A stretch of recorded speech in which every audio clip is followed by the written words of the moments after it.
It's so true. I think, a lot of people, limit their behavior. And this, from my own story, when I was a kid, if you had asked me, Brian, tell me about Steve Jobs or Walt Disney, or these business owners, I would have told you, oh, there's something special about them. In the same way that, if I were to stand next to Michael Jordan or LeBron James, you'd be like, hey, Brian's shorter than them.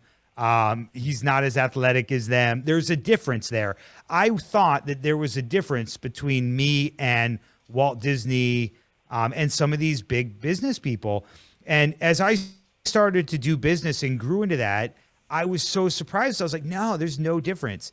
Like it's a mindset. They made the decision. They wanted to build something and they worked at it and they got to work and started moving. And I was like, I think, so many people, once you make that decision and say, I want to go in this direction, and those buts start to fall away.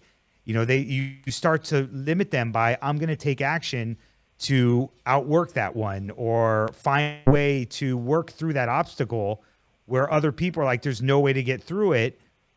I'm going to find a way and I'll keep going until I can. One of my favorite stories is actually with Walt Disney that, when he was starting out, he was trying to get money and he would go into a bank and the banks would tell him, no, we're not going to give you a loan because you're an animation studio and there's not a big market for that. No one else is doing it. So it's unknown for us. So we won't give you money. And Walt Disney would start telling them the stories and he would say, let me tell you about Snow White. And these bankers who were hard, men that were like, we only care about money, would sit there and he would win them over by telling them the story of what's going to happen. And then there's this, she falls asleep and then this happens. And then the Prince Charming has to come rescue her. And the bankers got won over and they're like, okay, we'll give you money based on him telling a story. It didn't have anything to do with his business. It had to do with, he had to be able to relate with those bankers who had families, who had kids, who realized, man, this is something that I would pay money to go see. Like you captured my imagination.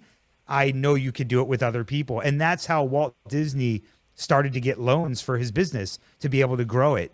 And I love that a lot of times people don't realize that they've got strengths beyond anything else. They have things that they're better at than anyone else on the planet. And you got to learn how to utilize those for what you're building to be able to overcome those obstacles and to stop, putting those butts, which are really kind of hurdles in your way.